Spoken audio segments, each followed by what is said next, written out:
A nossa aula está sendo gravada, como toda semana.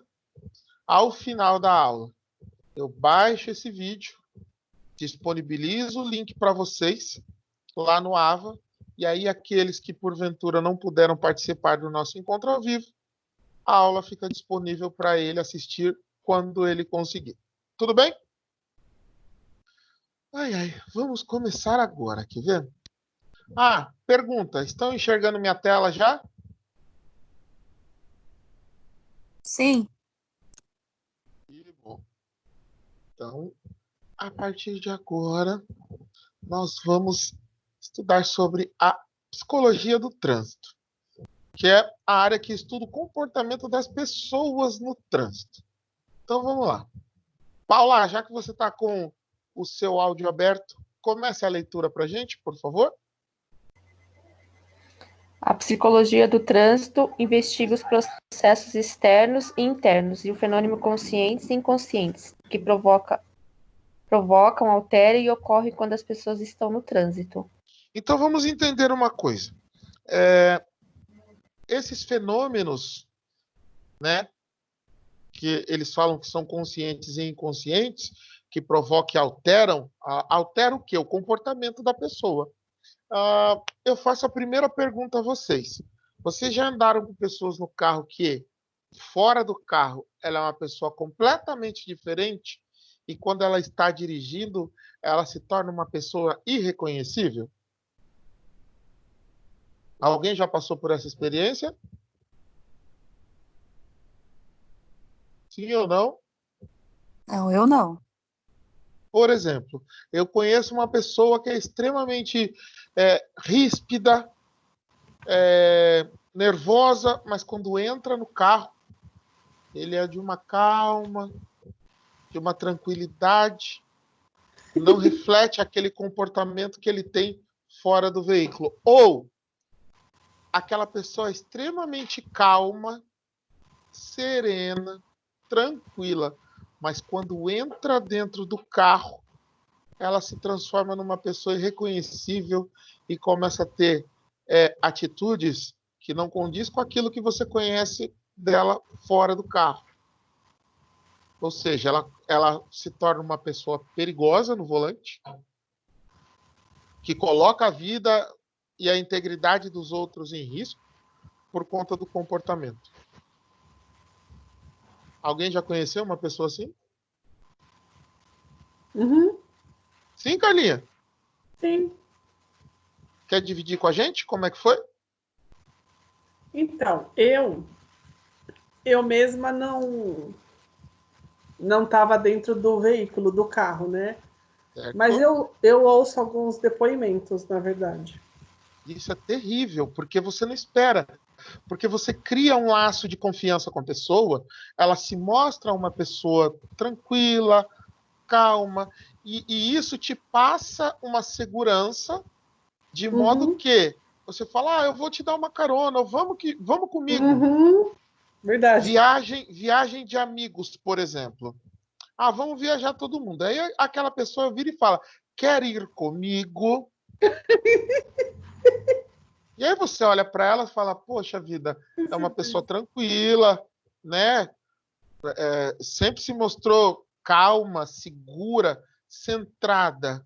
Mas quando entrou no carro, afivelou o cinto, ligou o rádio, se transformou numa pessoa completamente diferente, não respeitando velocidade, limites de velocidade, não respeitando placas de sinalização, pondo em risco a integridade e a vida de outros que estavam dentro do carro e a própria vida também. O que leva uma pessoa que se mostra tão calma fora do carro e quando ela entra, por exemplo, dentro de um carro que ela tem o controle, que ela acha que tem o controle e que aquilo cria uma sensação de poder, o que muda nela para ela ter esse tipo de comportamento? É a primeira reflexão que eu deixo com vocês e a gente vai falar mais sobre isso, tá bom? Porque isso é engraçado, não é só com carro, tá? Ou só com veículos que isso acontece. Acontece com muitas outras coisas.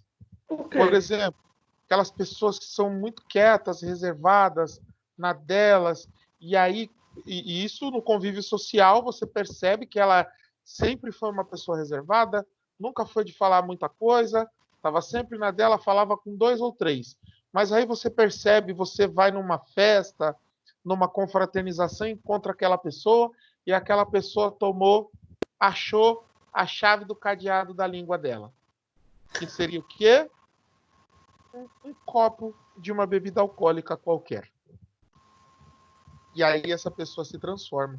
Você fala, aquela pessoa sempre foi tão quieta, ela está estorvando a vida de todo mundo. Então, existem alguns aspectos que fazem com que essas pessoas virem a chaveta. Simples assim. E aí a gente vai entender um pouquinho do comportamento das pessoas no trânsito. Uma outra coisa também que eu gosto de levantar quando a gente fala sobre psicologia do trânsito é a seguinte: o motorista, a figura condutora, ela esquece também, e isso é uma conscientização, tá? Ela esquece que quando ela está fora do carro, andando na rua, ela também é um pedestre. Pedestre. E quando ela está dentro do veículo, ela não respeita o pedestre. Pedestre. E quando ela encontra um condutor que tem o mesmo comportamento que ela, o que ela faz? Se acha no direito de reclamar uma atitude diferente daquele motorista. Só que ela não se conscientiza, ela não toma consciência do que ela faz. Ou pior, ela justifica o erro dela com o erro dos outros. E isso é muito pior, porque ela tem consciência do que ela faz, mas é aquela mesma coisa. Ah, todo mundo joga lixo na rua porque eu não vou jogar. Não é verdade? Então, vamos aqui, ó. Carlinha, pode ir?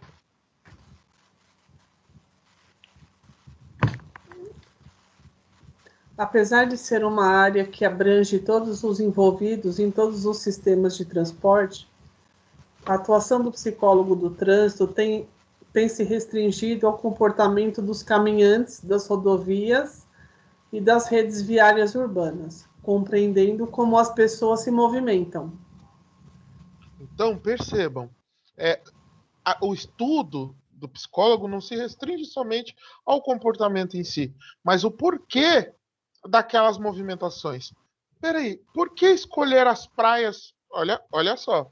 Por que escolher as praias do litoral sul e não as do litoral norte, por exemplo? Tem pessoas que não gostam de ir para o litoral norte. É uma questão de escolha por conta das praias? Não. Por conta do percurso para chegar até elas. Quando o percurso apresenta melhores seguranças e melhores condições, a pessoa se sente segura. Então, por exemplo, daqui até de São Paulo até... Qual é a primeira ali, gente? Eu esqueci. São Vicente. É São Vicente a primeira, né? Depende da onde. Depende a primeira do caminho. Praia, quando você finalizou a descida ali da Imigrantes, primeira bifurcaçãozinha à esquerda ali, é a primeira praia que você chega, é São Vicente, mas ela faz divisa com Praia Grande, eu esqueci Praia o nome Grande. mas é bem a divisa ali, São Vicente e Praia Grande. São 70 quilômetros, se não me falha a memória. Daqui na Praia lá. Grande é 114. Então, daqui, de Itapecerica, onde eu moro. Certo. Mas São Paulo, Praia Grande, ou ali, São Vicente, 70 quilômetros. Sim. São Paulo, a primeira praia do litoral norte, que é, por exemplo, se não me falha a memória, acho que é Guarujá. Guarujá não. Não é Guarujá? Não, Guarujá é aqui, é sul. Bertioga. Bertioga. São Paulo, Bertioga já dá se não me falha a memória, 140 quilômetros. Só que é um caminho totalmente diferente. Para eu ir para Praia Grande, eu vou Imigrantes, Pedro Táxi, ou a outra lá que eu esqueci o nome. Manuel da Nóbrega. Padre Manuel da Nóbrega. Para eu ir para Bertioga, por exemplo, eu tenho que pegar Marginal, Ayrton Senna, Tamoios. E depois eu tenho que descer a Serra Mogi Bertioga, que não apresenta a mesma segurança que tem a Serra da Imigrantes, por exemplo. É que pra gente aqui já é o contrário, a gente vai pelo Rodoanel, né? Aqui de pessoal de Exatamente, Iguaçu, de Itapecerica, e fica prático, né? Sim, fica prático porque é uma rodovia de acesso rápido, né? De boa qualidade, o asfalto bom. São 5 faixas, né, amigão? São 5 faixas. Você roda 40 km ou mais? Roda. Mas, poxa vida, olha a segurança que ele apresenta. Mas pensa, Lucão, vamos raciocinar. Você pega o Rodanel, pegou o Rodanel, foi até a Imigrantes? Jacopêssego. Não. Ah, não, você fala pelo outro caminho, né? Isso, para ir para o litoral norte. Você vai até a Jacopêssego, lá você entra na Trabalhadores Mogi Bertioga. Tá certo? Para você ir para Praia Grande, você vai Rodanel também, Imigrantes. É um caminho lindo, maravilhoso, que você anda numa velocidade ou numa média, uma velocidade média de 100 km por hora, enquanto Rodanel, e quando você cai na Imigrantes, você tem uma velocidade média de 110 a 115 por hora, porque a rodovia permite, e você tem total infraestrutura. Tanto é que, por vários anos, a rodovia dos Imigrantes é considerada a rodovia mais segura do país. Ela é pequena? Ela é pequena. Ela não é tão grande, a extensão dela não é tão grande. Mas você percebe ela totalmente sinalizada. A cada quilômetro tem o pessoal de apoio lá da SP-Mar, enfim. Te dá essa segurança. Então você tem esse comportamento. Muitos motoristas, por exemplo, não gostam de dirigir à noite, porque não conhecem as condições da estrada. Mas me fala qual é a diferença viajar de dia ou de noite na Imigrantes. Tem diferença?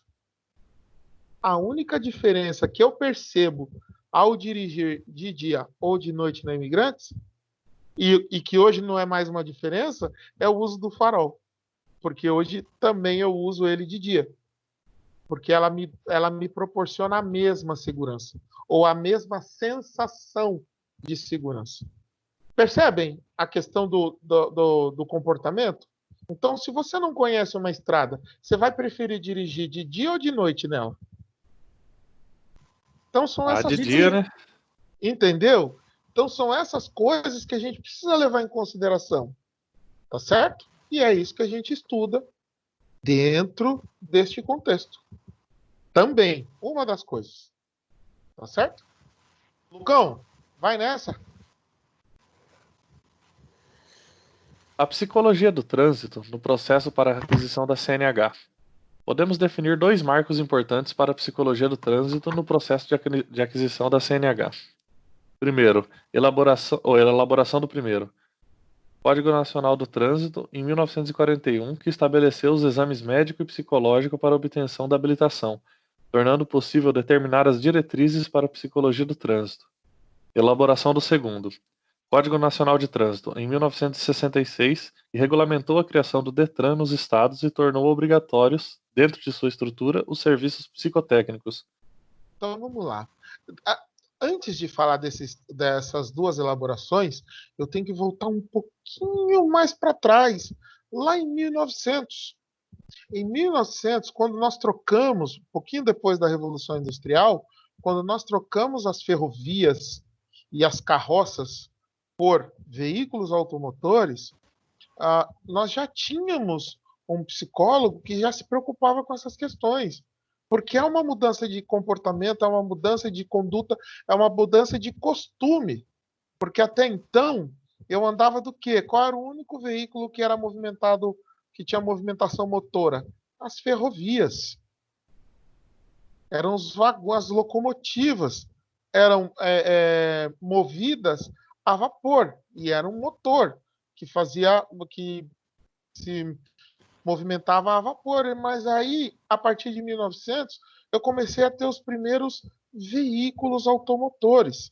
Então, lá já se criava uma cultura de psicoanálise dessas pessoas que deteriam, né, ou teriam posse desses veículos, qual era a importância dessas pessoas, que status que trariam, ou qual a utilidade que dariam para esses veículos. Só que somente a partir da primeira elaboração que estabeleceu como norma os exames médicos e psicológicos. E já na segunda elaboração, já com a criação do Denatran, na verdade, o Denatran surgiu em 1966, e com o Denatran, que é o Departamento Nacional de Trânsito, ele estabeleceu que todos os estados teriam que ter o Departamento de Trânsito estadual. Tá certo?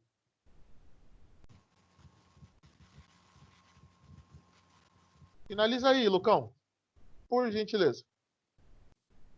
A atuação do psicólogo do trânsito é bastante complexa e vai além das avaliações realizadas na emissão da CNH. A partir de avaliações psicológicas, esse profissional tem contribuído para a qualidade da mobilidade urbana e, ainda, para a prevenção de acidentes e ações de violência no trânsito. Vamos estudar, não. Vamos pensar em algumas práticas de trânsito que vocês prestaram atenção ao longo. Aliás, antes da gente fazer essa reflexão, eu quero saber daqui do nosso grupo, nós estamos hoje com 13 pessoas. Quem é que dirige aqui do nosso grupo? Por gentileza. Eu. Carla, Lucas. Eu. Mais? Eu dirijo também. Eu quem? Eu, Sueli? a Paula. Paula A Sueli. também. A Sueli. Vamos lá. Então dá para a gente fazer essa reflexão. Vocês já notaram diferenças no comportamento dos profissionais que trabalham na mobilidade do trânsito na cidade de vocês? Os marronzinhos, os próprios policiais de trânsito. Vocês já perceberam algumas atitudes diferentes das quais a gente já está acostumado, que é só para lá, ou senão, ô amigão, estacionou no local errado, toma aqui seu bilhetinho. Vocês já perceberam? Abordagens diferentes? Ele vem, aborda. Amigo, você conhece o nosso novo projeto, por exemplo? Vocês já ouviram algum projeto da boca de um oficial de trânsito? Não. Gente... Eu não. Aqui é só multa, só. E olha lá. O Semutrans, as secretarias municipais de trânsito, os Detrans, eles têm diversos, gente, projetos que são muito bacanas, que são pensados, estruturados com psicólogos, com fisioterapeutas, médicos, tudo com engenheiros de tráfego, tá, gente? Não confundam. Com engenheiros de tráfego, justamente para quê? Para melhorar a mobilidade, torná-la harmoniosa e torná-la mais sutil. Porque, gente, tem coisa pior para o nosso humor do que um engarrafamento? E vocês estão atrasados? Ou no engarrafamento com diarreia? Aí. Não tem. Então, a gente precisa entender, porque há uma força, há esforços que ficam na obscuridade, que a gente não enxerga. Se nós não tivermos o costume de pegar um diário oficial, Diário Nacional, um diário oficial da nossa cidade e ler quais são os projetos, quais são as normas, ou aquilo que foi liberado para a gente não vai conhecer todos os projetos. A gente não vai entender, de repente, por que tem uma pessoa de jaleco no meio de uma blitz policial, por exemplo. Eu já passei por uma blitz que era um comando, né, que a gente chama, comando policial, mais de 50 policiais nesse comando, e dentro desse comando tinha enfermeiros, tinha psicólogos, tinha enfermeiros, psicólogos e paramédicos. Aquelas pessoas que eram abordadas pela polícia, eles paravam, o policial abordava aquela pessoa, lógico, fazia o trabalho dele, e esses profissionais já aproveitavam que a pessoa foi parada pela polícia e iam lá, abordavam essa pessoa e começavam a conversar. Você não quer fazer um teste de glicemia? Já que você está esperando o policial te liberar, vamos cuidar da sua saúde. E aí o terapeuta também já vinha conversar com essa pessoa de maneira bem sutil, abordava para entender qual era o mecanismo de funcionamento daquela pessoa, e aí aquilo que era só uma abordagem policial virou praticamente uma consulta, porque ele fez teste de glicemia, aferiu pressão arterial e ainda conversou com o terapeuta. Detalhe, todos profissionais do Estado. E eu achei isso interessantíssimo, porque a gente está acostumado a ver o quê? Abordagens policiais muito violentas, desrespeitosas às vezes, porque eles rogam a verdade, e a verdade deles é absoluta, e a gente, como cidadão, a gente tem que entender e acatar em alguns momentos. Tá certo? Então, esse tipo de abordagem eu achei interessantíssimo. Aí eu fui e perguntei pro oficial o porquê daquilo, e eles falaram que era um projeto que eles estavam testando para ver se colocava para rodar, de profissionais da área da saúde acompanhá-los nas blitz, em horários específicos, não na madrugada, era horário da manhã e no final da tarde, para fazer a abordagem, mas não para travar o trânsito, mas para entender o que seria a reação daquela pessoa que foi abordada pela polícia e, em contrapartida, ter esses serviços. Poxa vida, eu nunca fiz um teste de glicemia na vida. Aí eu sou parado pela polícia, a pessoa vem, aí de repente, tem pessoas que falaram assim, ó, eu tava ouvindo, e foi engraçadíssimo isso. A pessoa virou e falou, pronto, meu documento tá atrasado, eu fui parado pela polícia. A mulher vem e me pica, fala que eu tenho diabetes, a outra vem e fala que eu tenho pressão alta, só falta agora o médico vir e falar que eu vou morrer. Ou seja, percebam as diferentes visões, os diferentes movimentos que cada abordagem traz. Tá certo?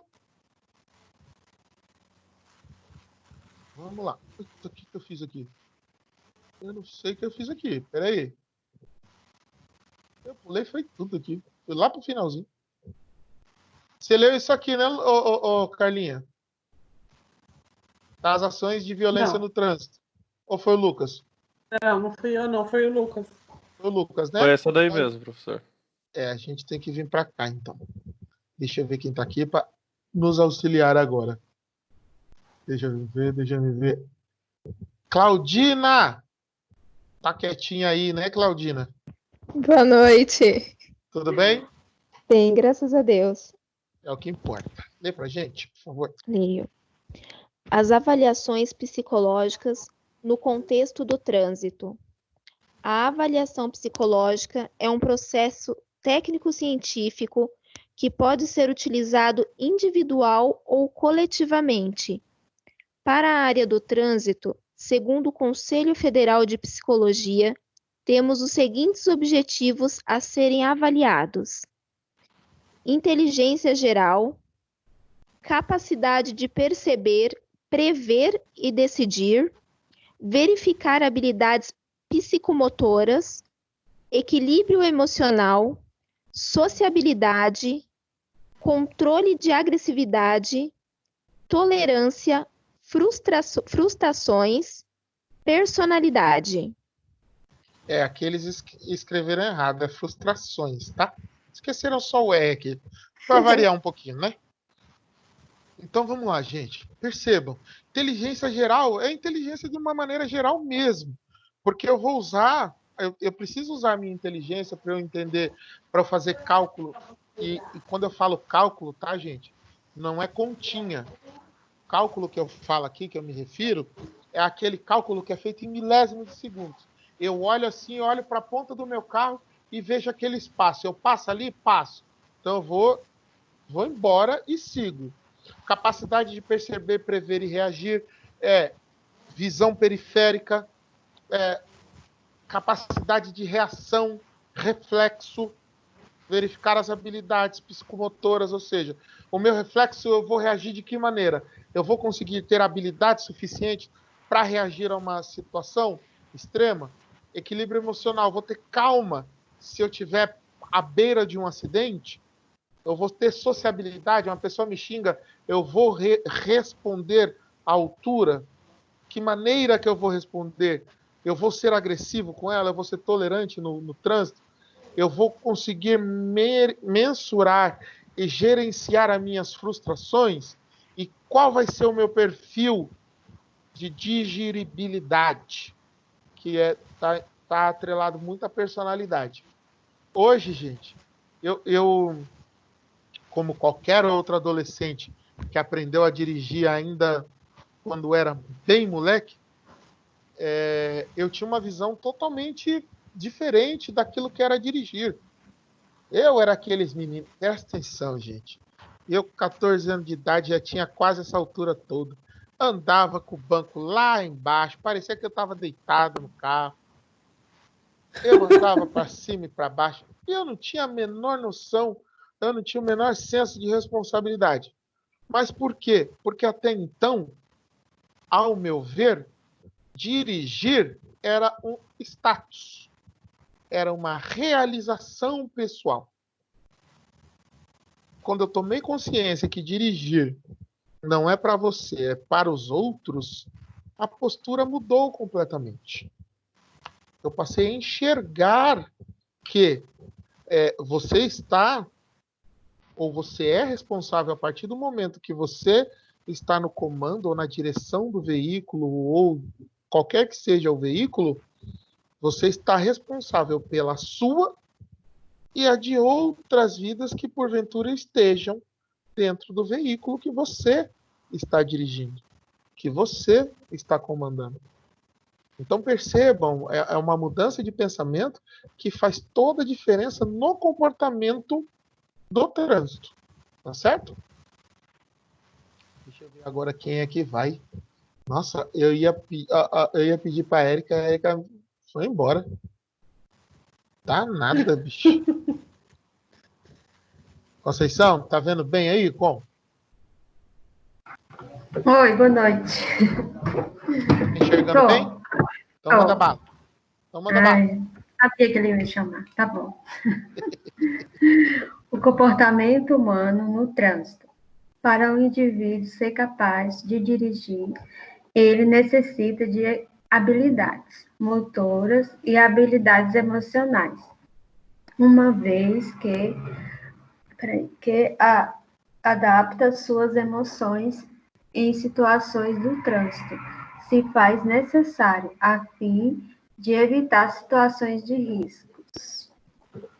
O comportamento humano no trânsito se modifica bastante a partir do ambiente em grau de estresse que cada indivíduo apresenta. Essas variáveis são capazes de modificar o comportamento dos condutores. Espera aí, deixa eu baixar aqui. Os efeitos, além de impactar o próximo condutor, podem afetar os outros participantes deste contexto, influenciados por fatores internos e externos. Concordo. Prestem atenção, obrigado, Com. Prestem atenção e isso foi uma vivência. Eu tive a sorte de vivenciar essa experiência. E eu assisti de camarote. Estava eu sentadinho esperando o coletivo para ir não sei aonde agora, eu não me lembro. Quando eu vi um carro e um utilitário, 2 motoristas, um de carro e um de utilitário, um xingando até a 8ª geração do outro. Desce do carro! Se você é homem, desce você! Para aí que eu quero ver se você é homem! E isso andando, os dois andando e se ofendendo. Quando menos se espera, passa uma moto entre os dois e faz a seguinte pergunta: por que vocês não descem do carro e resolvam? Sabe o que aconteceu?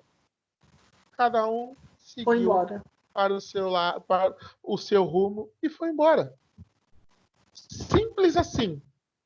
Cada um seguiu o seu rumo. Ou seja, aquele ambiente todo que foi gerado de estresse, de raiva, de ofensa, quando foi posta à prova, opa, peraí, vou perder meu tempo? Ó, justificativa. Vou perder meu tempo? Vou nada. Vou embora. E foram embora. Mas o porquê que foram embora, a gente nunca vai saber o real motivo. Mas o que eu quero trazer com esta vivência é justamente do ambiente. Gente, não tinha absolutamente nada. Tava um parado do lado do outro, o farol abriu e na hora que foi sair, o rapaz do utilitário comeu um pouco da faixa e voltou. Ele percebeu que ele comeu a faixa um pouquinho para cima do carro e na mesma hora ele voltou. E o rapaz meteu o dedo na buzina, começou a xingar o cara do utilitário e o cara do utilitário pediu desculpa a primeira vez. Ele não aceitou, pediu a segunda. Ele não aceitou, aí ele estourou também e começou o quê? Começou a agir da mesma maneira. Por isso que eu falo, às vezes, se a pessoa xinga você no trânsito, deixa ela embora. Se ela não obtém resposta da ofensa, ela vai se sentir mais ofendida e vai fazer o quê? Vai tentar te ofender ainda mais. Não responda. Vai chegar uma hora que ela vai falar: eita, não tem jeito. Esse aí ou não entende o que eu falo, ou é surdo. E aí vai embora. Mas na verdade você foi o quê? Você usou de inteligência emocional a ponto que você não... lógico, você gerenciou as suas emoções, a sua agressividade, o seu poder de explosão, entre outras coisas. Isso é inteligência emocional. Isso é gerenciar a sua inteligência emocional. Você não deixou que uma ofensa que para você fere os seus princípios e valores sobrepor a sua racionalidade. Tá certo? Professor? Eu. O senhor, nessa história que o senhor contou, o senhor fez um comentário da fala do rapaz que disse: por que vocês não descem aí desse carro e resolvem, enfim. E isso me fez lembrar uma coisa, eu acho que foi respondendo às atividades no AVA em que eu vi alguma questão relacionada a isso, e eu achei interessante o senhor citar agora. Às vezes o fato até de estar dentro do carro, ele dá uma sensação de poder, né? Então, às vezes, o fato de estar dentro do carro dá aquela sensação de poder xingar, de ser o dono da razão. Eu sou intocável. Isso, é como se fosse uma capa protetora, o carro. Exato. E aí, o fato de sair de dentro dele traz a realidade à tona. Eu não vou ter mais minha proteção. E, gente, isso é importantíssimo isso que você trouxe, que a gente tem uma linha de pesquisa nessa base que muitas pessoas têm extrema dificuldade em falar em público. Só que ao telefone, em outros meios de comunicação que não ao vivo e ao público com reação espontânea, ou falar com outra pessoa, aquela pessoa nossa senhora, é uma radialista de mão cheia, por exemplo. Poderia ser um radialista, mas com a pessoa ali, ela não consegue. E nós temos técnicas que a gente simplesmente vira e fala, ó, tá vendo aqui, ó? Imagina um vidro blindado na frente da pessoa que você está conversando. Você está protegido. Pode falar com ela. Imagina que o seu telefone, imagina que o fone do seu telefone esteja no seu ouvido e este vidro seja a prova de balas. Você não vai ter risco nenhum em falar com essa pessoa. Você pode falar com ela tranquilamente. Isso é uma das técnicas que a gente usa também no curso de oratória, que, querendo ou não, é uma programação.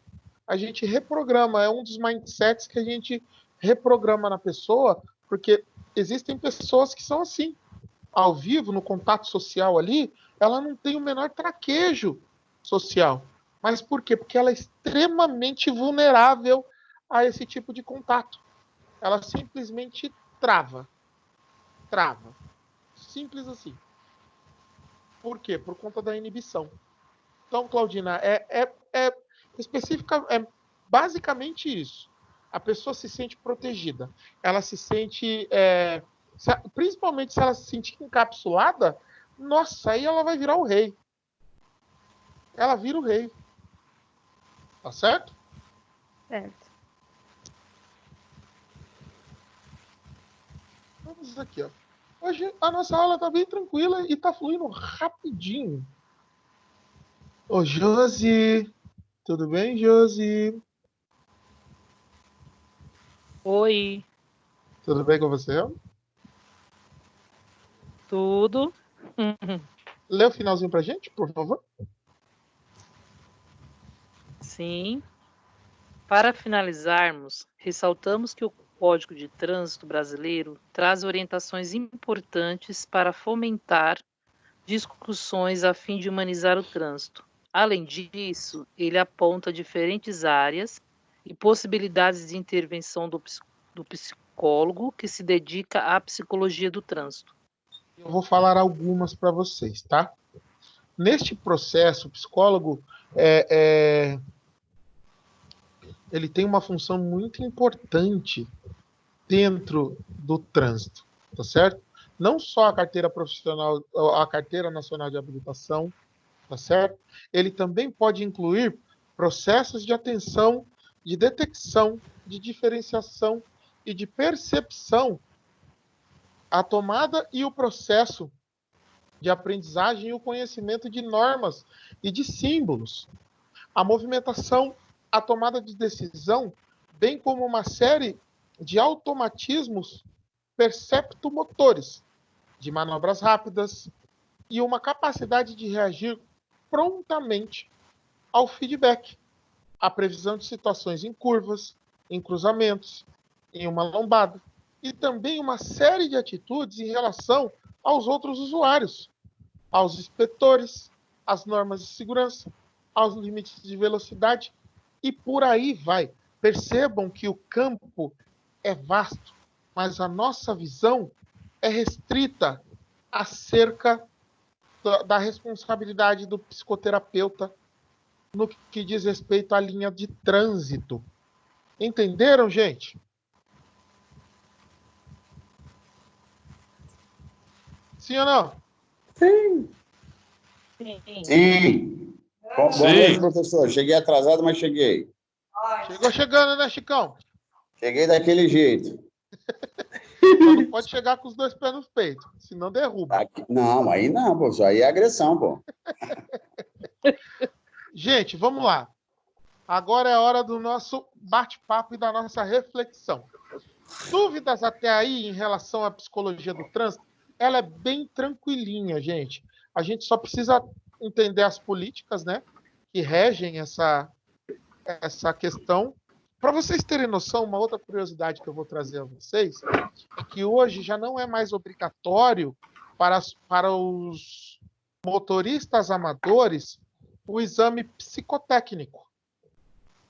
Vocês sabiam disso? A partir de quando, professor, isso aí? Ixi, já, se não me falha a memória, desde 2012.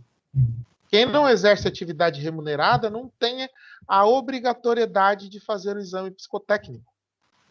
Somente o médico. O exame médico é obrigatório para todos, para todas as categorias.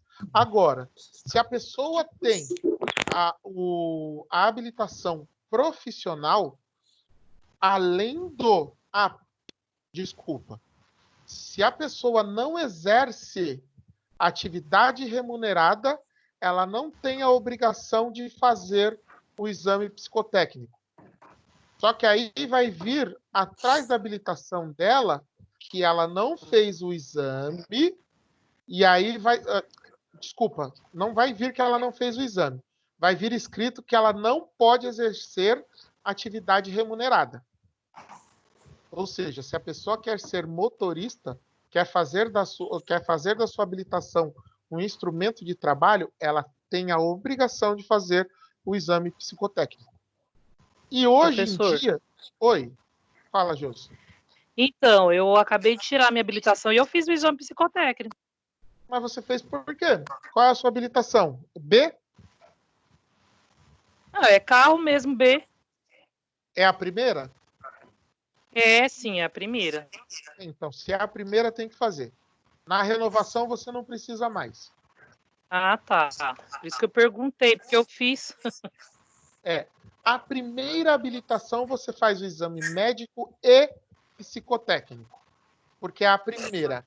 A famosa permissão para dirigir. Aí você fica 1 ano sob análise, não pode ter mais do que 5 pontos, eu acho, se não me falha a memória, no seu prontuário. Aí você vai lá e renova por mais 4 anos. Aí nessa primeira renovação, porque assim, as renovações são a cada 5 anos. Tá certo? O nosso presidente está querendo mudar isso para 20. 20 ou 40 anos, se não me falha a memória. Não me lembro agora. Mas, enfim, isso é assunto para um outro dia, para um outro momento. Mas, via de regra, as renovações ocorrem a cada 5 anos. Como eu tenho a habilitação profissional, além do exame médico e psicotécnico, eu também tenho que fazer um terceiro exame, que agora é obrigatório, desde 2014, que é o exame toxicológico. Exato. Que é feito de que maneira? Ele escolhe uma área do corpo que tenha concentração de pelo, vai lá e raspa e faz o exame toxicológico. Para identificar o quê? Qualquer substância ilícita no seu corpo. E pega, viu, gente? Pega bonito. Então, percebam, eu tenho algumas... por que está... Aí a primeira pergunta que eu faço. Foi à toa que eles instauraram essa obrigatoriedade de fazer o exame toxicológico, gente? Não.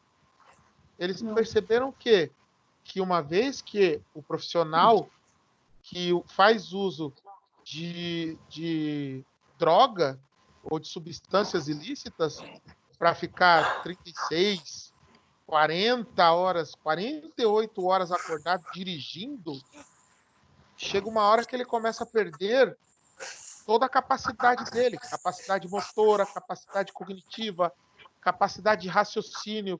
Ou seja, ele está acordado, na verdade ele está de olho aberto. Ele não está acordado. Ele está de olho aberto e o corpo entra em colapso.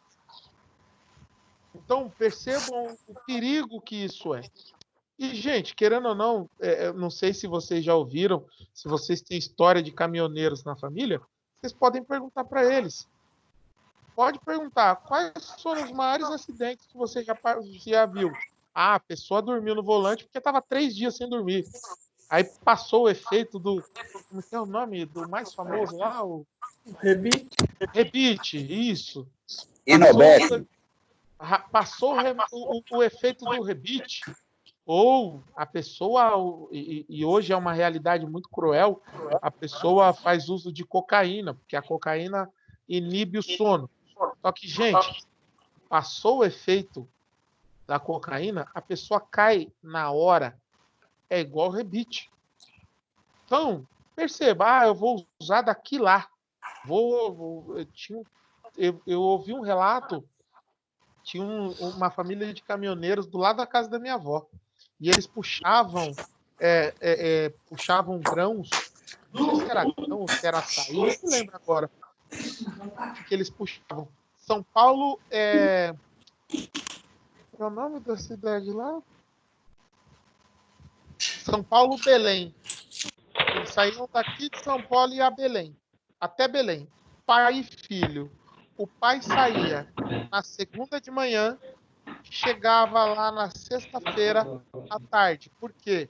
O pai ia, respeitava os limites de velocidade, dormia à noite, não dirigia na madrugada, respeitava o limite dele.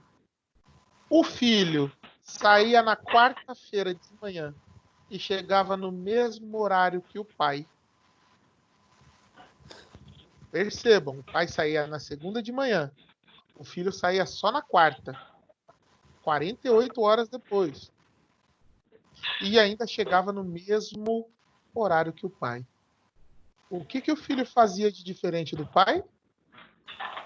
Alta velocidade. E não dormia. Uhum. Não dormia. E para ele não dormir no volante, o que ele usava? Drogas. Até ele se acidentar e ficar paraplégico.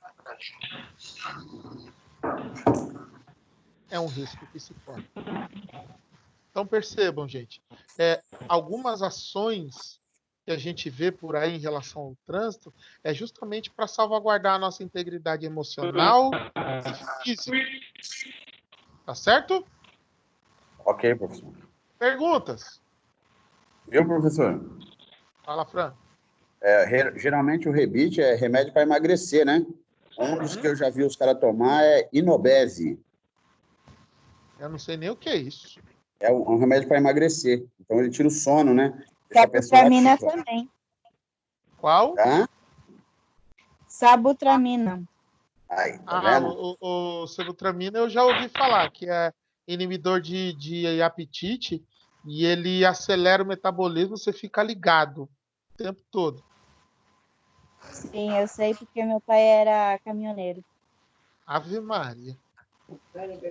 Então percebam, gente, é uma história, é algo que é recorrente, não é novo para a gente sabe.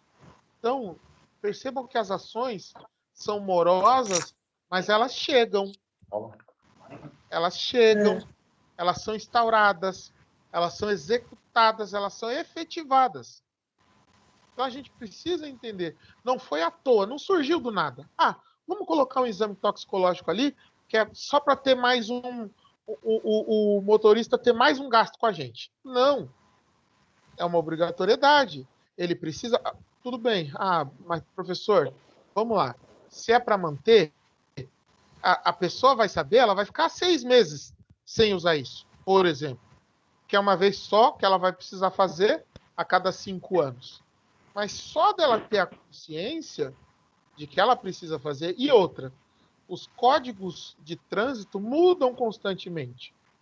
Por exemplo, as pessoas que têm habilitação profissional, elas não precisam chegar a 20 pontos, por exemplo, para perder o direito, para suspender a habilitação. Se ela toma uma multa gravíssima, sendo ele um motorista profissional, o qual ele tem habilitação, ele foi habilitado para ser motorista profissional.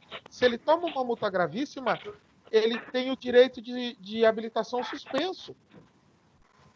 Diferente das pessoas que têm habilitação amadora de categoria B, por exemplo, se ela toma uma multa gravíssima, são 7 pontos. Entendam a diferença? Então, assim, existem diversas situações que a gente...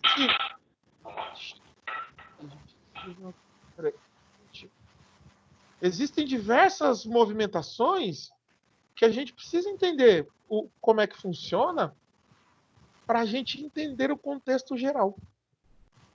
Tá certo? Mais perguntas? Hoje está todo mundo quietinho, né, gente? O que está acontecendo? Tá frio. Tá frio. Acho que é o frio, professor. É véspera de feriado, né? Vocês estão assim porque amanhã é feriado. Em Itapecerica é. É. Amanhã eu vou viajar. Amanhã eu Vai. viajo, gente. Eu viajo pro quarto. E de lá eu não saio. Acho que eu também vou Amanhã, dormir na sala, viu? falando igual o Milton Leite lá, amanhã eu, abre aspas, se consagro.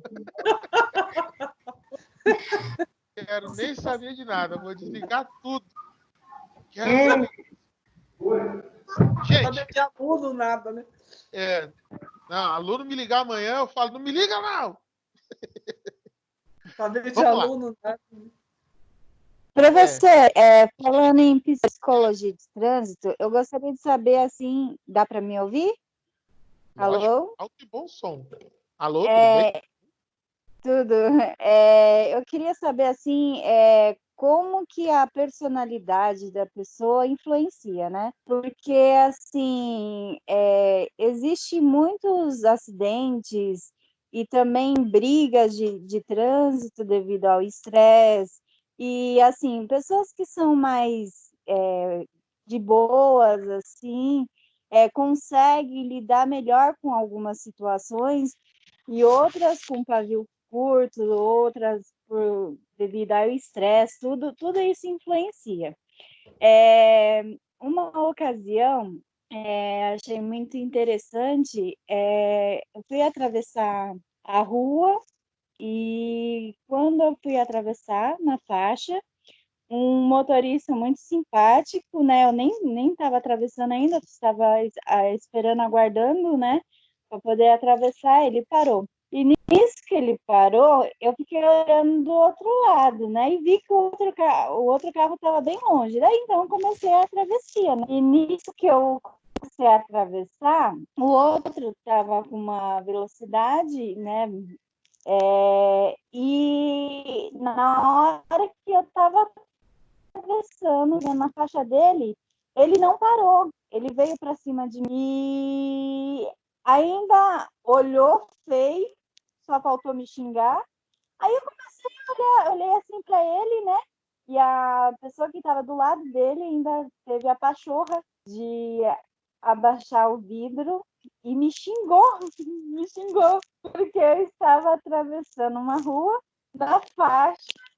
Daí eu olhei assim e falei assim, como as pessoas, né, tem não sei o que tem na cabeça, né, porque hoje eu estou tirando minha carta e eu assim, por ser muito tempo passageira, por ser muito pedestre, às vezes a gente não conhece as leis, não conhece as coisas. E daí, quando a gente está começando a estudar, aí a gente começa a ter uma visão diferente. Aí eu falei, gente, a gente não conhece as nossas leis, né?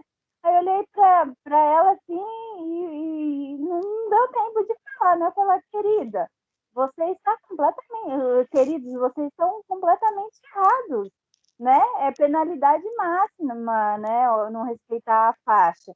Mas eu creio que todas essas situações também são de valores que as pessoas trazem, né? De empatia, que nos dias que a gente vive falta muito, mas eu queria saber, assim, na psicologia do trânsito. Assim, a gente leu, a gente estudou um pouquinho, mas isso, os valores das pessoas, as suas subjetividades, personalidades, impactam muito no dia a dia, né? Na influência do que acontece no trânsito. Sim. Inclusive, deixa eu te mostrar um outro lado da moeda, tá? Você falou em relação ao motorista, eu entendo perfeitamente isso, é uma prática comum. Quando eles estão dentro do carro, eles estão encapsulados, empoderados, e aí eles acham que são donos do mundo, muitos deles, tá certo? Então, por isso que tem severas leis, porque o pedestre, ele tem preferência em qualquer situação. Em qualquer situação. Se ele botar o pé na faixa, o motorista é obrigado a parar o trânsito, não importa em que situação esteja. O motorista, ele está menos vulnerável do que o pedestre. Essa é a regra. Ponto. Agora eu vou falar para vocês o que aconteceu e eu achei engraçadíssimo isso. Estávamos saúde ao coronavírus. Estávamos eu e minha esposa indo em direção ao trabalho dela. Ela parou na faixa de pedestre, o pessoal atravessou pela faixa e ela arrancou com o carro.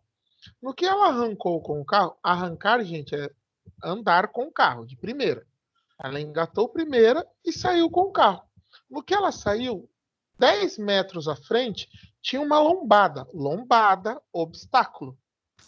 Faixa laranja. A faixa laranja é de atenção. Tem um obstáculo. Uma moça saiu da calçada e ela estava passando já a lombada. A moça saiu da calçada andando por cima da lombada e gritou para ela assim: "Você não está vendo a faixa, sua cega?" Ou seja, espera lá, qual faixa? A faixa de pedestre estava 10 metros atrás. E ela cumpriu o papel dela de cidadã. Ela parou na faixa, todos que estavam para atravessar, atravessaram. Agora eu falo, gente, precisa ponderar os dois lados. E Michele, quando você fala disso, eu só trago uma única questão: conscientização. Não adianta a gente ficar discutindo, a culpa é de quem? A culpa é do motorista? A culpa é do motorista, ele está dentro do carro. Mas o pedestre fez o papel dele? Então, se a gente começar a abrir muito essas discussões, a gente não vai chegar a lugar nenhum. Qual é o nosso papel? O nosso papel é fortalecer, fomentar, toda vez que for possível, a conscientização de que o dever de um é direito de outro. Sempre. Principalmente vocês, futuros psicoterapeutas. É conscientização. Trazer para a consciência. Quebrar o status. Muitas pessoas usam o carro, às vezes. Aliás, muitas pessoas usam situações adversas para descontar alguma emoção que foi gerada, alguma frustração que foi gerada por outros. Vou dar um exemplo. Profissionais que trabalham com teleatendimento, por exemplo. Eu vou dar um exemplo e vocês vão entender o que eu estou falando. Por algum motivo que não cabe a nós, a pessoa passou a ser devedora de alguma instituição, ok? Não cabe a nós julgar. Só que qual é o trabalho do teleoperador? Caiu para ele, ele tem que fazer o quê? Ele tem que ligar. Aí ele liga. O senhor é fulano de tal? Sou. Por quê? Eu sou fulano da empresa tal. Pronto. Tá me ligando para encher o meu saco? Que não sei o quê. E bababá, eu fui desempregado, por isso que eu tô devendo. Eu não queria dever. Mas o rapaz tem culpa? A pessoa que ligou está fazendo apenas o trabalho dela. Você está nervoso porque você perdeu o emprego? Ok. Só que aquela pessoa que está te ligando, ela não sabe da sua vida. Ela não sabe pelo que você esteja passando naquele momento. Logo, ela não foi o agente causador da sua frustração, da sua chateação ou da sua raiva. Logo, ela não merece ter os reflexos. E muita gente usa pessoas ou terceiras como bengala nessa hora, para extravasar a raiva, para extravasar a dor. Briguei com a esposa em casa, vou para a rua, arrumo briga na rua. Mas arrumou briga por quê? Porque ele pisou no meu pé. Mas será que este pisar no pé foi o motivo para que ele tivesse essa atitude violenta e fosse lá e arrumasse briga com a pessoa? Será que era suficiente aquilo? Então percebam algumas coisas que, às vezes, muitas pessoas usam um instrumento, carro, moto, caminhão, enfim, o veículo automotor, às vezes como uma bengala, um expurgo. Para quê? Para extravasar aquela emoção. Vocês nunca ouviram a pessoa falarem, eu estava tão nervoso tal dia que eu peguei meu carro e saí dirigindo, porque dirigir me acalma. Já ouviram isso de alguém? Uhum. Na verdade, não é que dirigir acalma. A partir do momento que você entra no seu carro e sai, você está quebrando o estado. E uma vez que você quebra o estado, você passa a pensar em outras coisas. Aquele pensamento que te deixou irritado, com raiva, pode voltar? Pode. Mas ele é substituído rapidamente por outras coisas que você está vendo no momento, por exemplo. Mas, certo? professor, no Código de Trânsito, né, fala que se você passar por fortes emoções, assim, brigas, coisas, Não é aconselhável você não é dirigir. indica. E realmente, assim, eu já tenho casos, assim, de conhecidos de pegar um carro, assim, em época e teve discussões, brigas, pegar o carro e sofrer acidentes. Por quê? Porque a pessoa, ela está naturalmente abalada, né? As suas emoções, e talvez com as emoções descontroladas, isso acaba perdendo algumas percepções, né? Talvez a visão, né, não enxerga direito, porque isso realmente vai ter uma consequência ali. Sim. E nesse sentido também, é por isso que eu toquei no assunto de a questão de valores, porque esses valores que as pessoas têm, causas de talvez seu estresse, qualquer coisa assim, vai refletir no número de acidentes e logo em seguida também números de mortos, né, que geralmente vai trazer consequências. Quantas vezes eu já na estrada, caminhoneiros, por serem maiores, né? Uma vez nós quase sofremos um acidente muito grave por causa de conta de caminhoneiros, por ser grandões, tipo assim, ó, some daí, né? Então, essa questão de valores, que as pessoas também, eu acho que falta muito empatia, acho que não é nem valores, empatia. A questão, a pessoa não está na faixa, mas você vê, porque a questão é que os pedestres também são muito mal educados, alguns falam assim, ó, eles não é louco de não estar me vendo, né? Tem muito essa questão também, mas assim, é por isso que eu toco na tecla da empatia dos dois lados e o senso, né? Que eu acho que falta muito nessa questão do trânsito. Então, falta empatia, falta conscientização. E eu bato de novo na tecla da conscientização. Por quê, Michele? Você tocou um ponto bem interessante de falar assim, ó, o cara é grande e não está me vendo. Às vezes ele realmente não te vê, porque o caminhão tem diversos, não é só um, ele tem diversos pontos cegos, muitos pontos cegos, que ele não enxerga. Às vezes ele não consegue enxergar um carro que na maioria das vezes está do lado dele, porque é um ponto cego. E não custa nada você buzinar, você estender o braço para que ele enxergue. Às vezes ele toma, às vezes acontece esses incidentes involuntariamente, porque o motorista, às vezes, que está dirigindo um caminhão, um ônibus, ele tem muito ponto cego. E aí a intolerância da outra pessoa que, de repente, sofreria com isso, era só buzinar. Gente, por isso que sempre, quando eu estou entrando em alguma rodovia, principalmente se eu estou entrando numa rodovia vindo da faixa da direita, e eu estou vendo o caminhão emparelhando comigo, eu dou farol, eu dou uma buzinadinha. É cortesia. Eu buzinei, o cara buzinou também, eu passei, agradeci e fui embora. Ó, tô aqui. Eu tô buzinando para mostrar que eu estou aqui, do seu lado. Ele já entendeu, ele buzinou também, entendeu o código e ó, foi embora.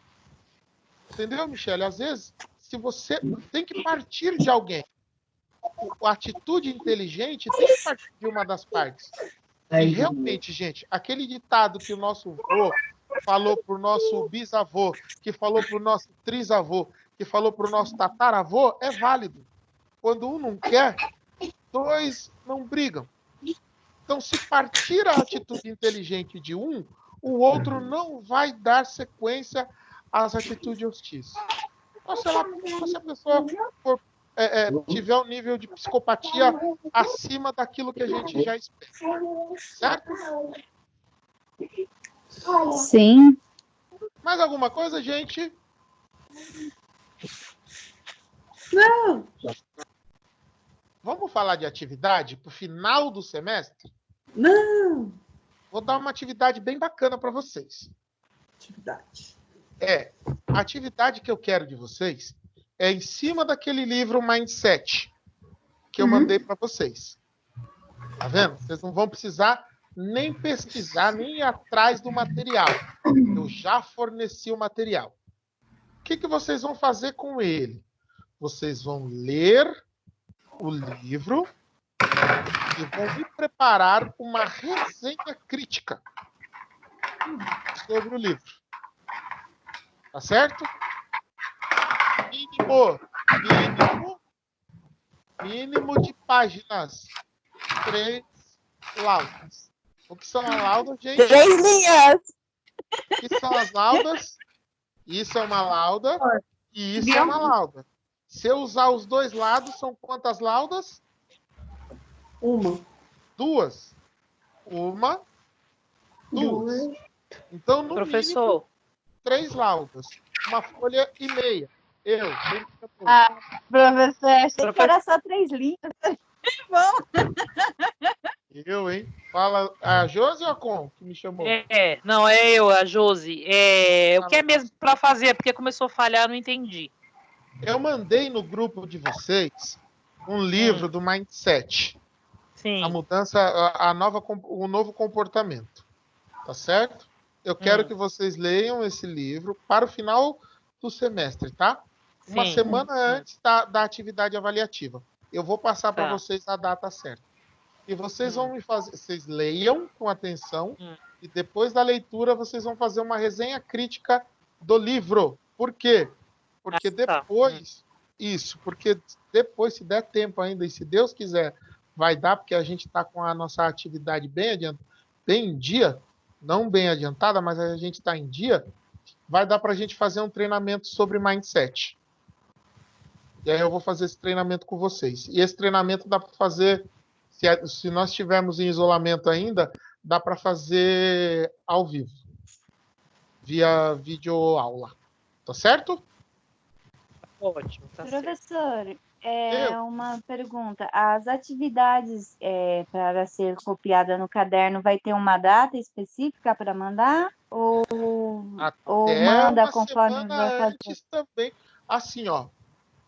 Nós finalizamos a unidade 4, sessão 3. Eu vou dar uma semana para vocês entregarem tudo. Então, por isso que eu falo. Vão copiando semanalmente para não acumular. Certo? Professor, qual é o nome do livro mesmo? Mindset. Eu mandei aí no grupo de vocês, não foi? Se quiser, eu replico. Eu quero fazer mais, porque muita coisa aqui. Tá, eu replico para vocês o livro. Tá bom? Tá bom, é melhor, porque tem muita mensagem, aí acaba nem... Ou senão eu marco lá no grupo de vocês e aí eu ponho a explicação da atividade lá também. Tá Pode bom? ser, melhor ainda. Vamos lá, vamos abrir as câmeras. É hora da fotinha? A hora da nossa fotinha? Vamos lá, meu povo. Vamos lá, meu povo. Abrindo as câmeras. Aê, Conceição. Aê, Francisca. Cadê a sua foto, Michele? Cadê sua câmera, Michele? Cadê sua câmera, Josi? Vamos, povo. Ademilson, cadê sua câmera, Ademilson? Cadê a sua, Francisco? Professor, eu não vou ligar a minha porque eu não estou vestido adequadamente. Pelo amor de Deus. Me poupe. Poupe-nos dos detalhes sórdidos. Ele quer saber. A gente não quer saber que você tá com a sua cuequinha do Ben 10, tá bom? Pior do que isso.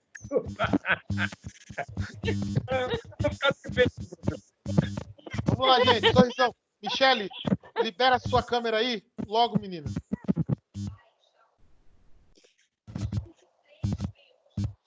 Ixi, eu não tô nem ouvindo a Michele mais.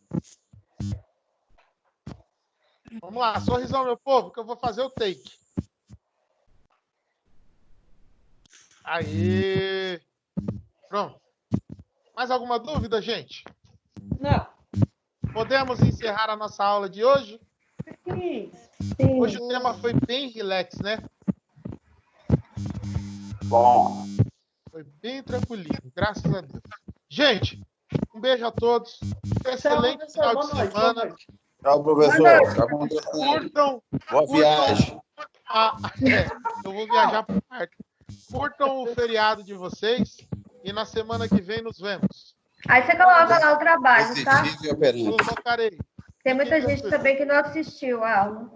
Tá bom. Fiquem tranquilos que eu vou pular. Tchau, Aí você coloca o livro também. Boa noite. Boa noite. Boa noite, pessoal.